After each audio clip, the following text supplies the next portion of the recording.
Hi, I'm Ben Pfefferman, and welcome to Esports Unfiltered, where I think at this point we're moving more towards every week. This is a show that breaks down all the news and scandals in the esports industry. But maybe not today.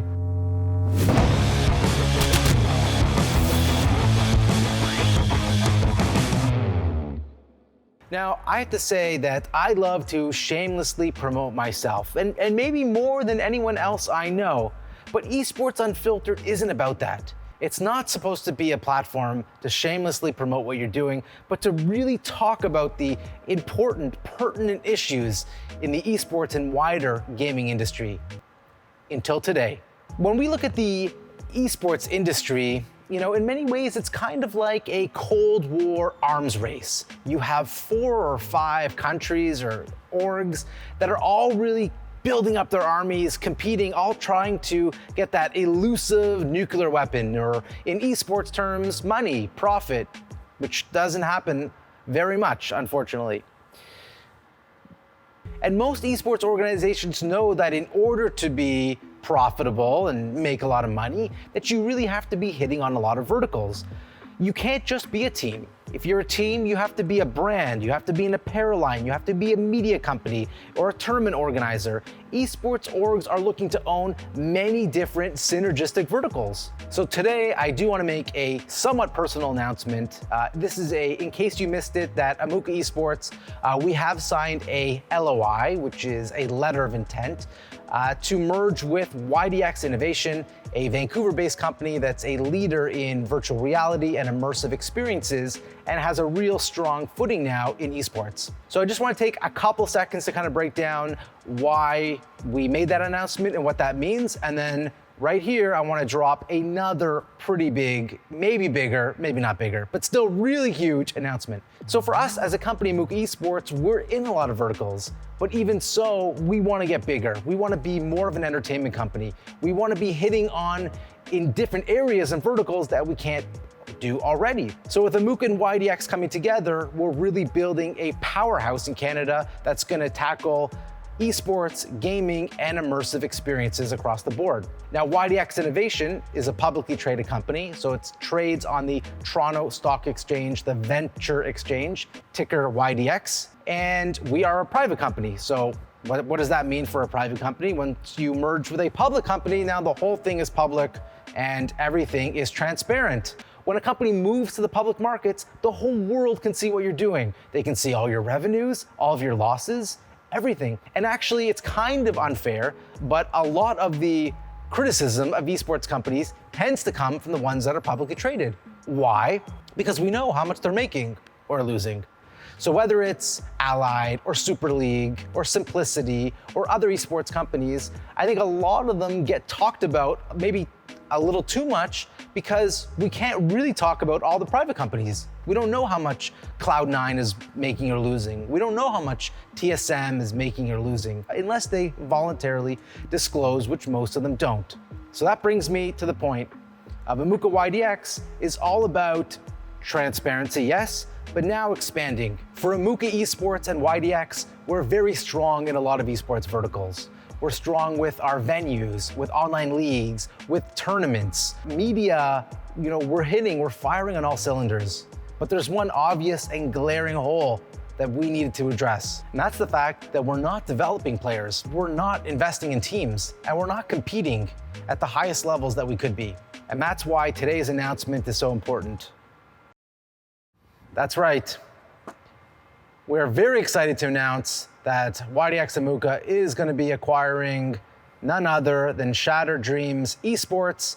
And we're very lucky to have Chris Lama, founder, CEO of SXD, to talk a little bit more about the acquisition and what does this mean for the new Amuka YDX Shattered Dreams portfolio. And now I'd like to introduce Chris Lama of Shattered Dreams Esports. Thanks for having me today. Pleasure. Tell us a little bit about Shattered Dreams, SXD, for people who are not familiar with it. All right, so Shattered Dreams originally was incepted on community and development in Toronto, in Canada. We've been working with players, right now about 40 players to our roster, and what we're doing with them is working on developing them from sometimes smaller numbers, sometimes larger numbers, into getting, hopefully go viral on social media, two notables, I'd say, that have been with us over the past year. Nick Cool being one of them, who's about 60,000 followers on Facebook Gaming, and as well as Yusuf, who's at over 100,000 on Facebook as well, playing FPS games. And maybe you can talk about some of the games that you're fielding rosters in, Yep. and maybe highlight a couple ones that you're most excited about. So right now we're working really hard on our Rainbow Six division. We're trying to get into that Challengers League. They're currently playing in the Upsurge League. It's the first couple of weeks, so standings are all over the place. Another fun area that we're in right now is Rocket League, which is my favorite game. We have an academy team that is currently in first place. They're 2-0 in the Indie Gaming League. And our main roster just qualified for the Nashville Rocket League Series, basically one step underneath the RLCSX, which we're trying to get them qualified for the next regional play-ins. SXD is not a pro team. What's the best way to describe, sort of the level or caliber that your rosters are competing at? I would put us right now in probably a tier 3 scenario.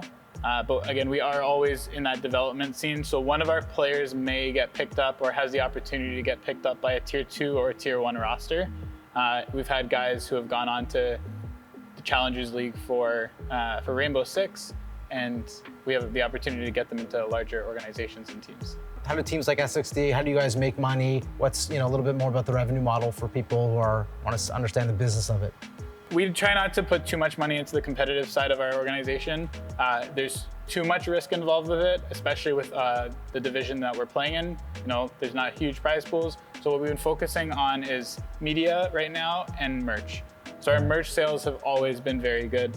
We've made most of our money on hats, jerseys, hoodies. Just dropped an amazing line with Organized Gaming, the Shattered Seams line.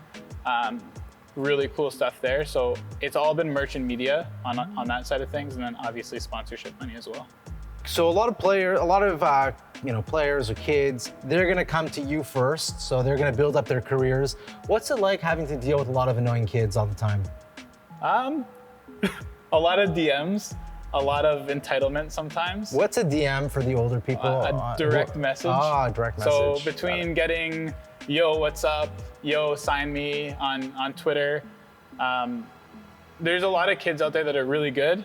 They just don't know how to talk. So what we try to do is maybe start the conversation and be like, this is how you should be reaching out to an org if that's what you want.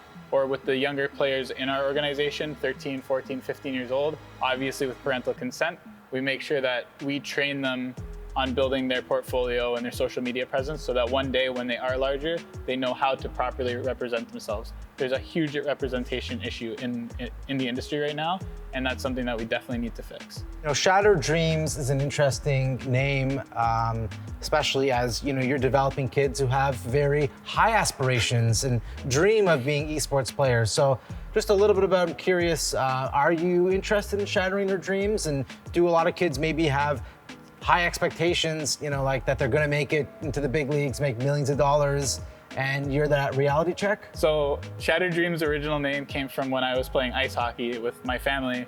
We had a family friend team name, and it was Shattered Dreams. Our logo was the NHL logo, shattered in glass across our jersey, and it was because none of us made it to the NHL.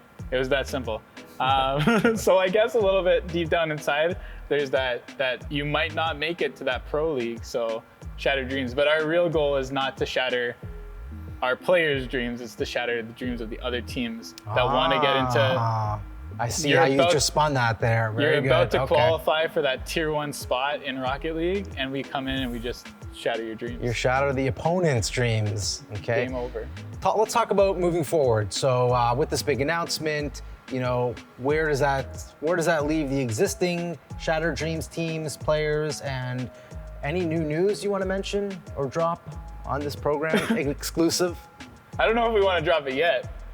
Well, maybe we should drop that we're gonna drop something. All right, okay. That there's gonna be some dropping. So we are working with all of our teams right now to make sure that everyone knows what's going on. They're really excited about some change.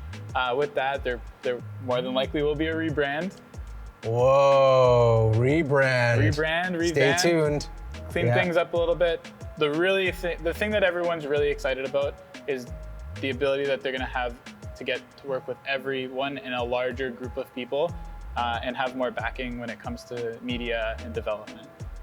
We were kind of a small house, and now our house just got a lot bigger.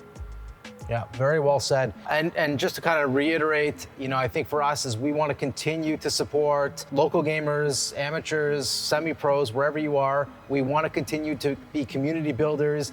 And I think the acquisition of Shattered Dreams Esports really speaks to that. And I think now that we're going to be rolling out a new academy, a new rebrand.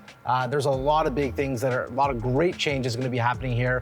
And I think a lot of it starts with this acquisition, and for us to really make a big statement of where we want to go and what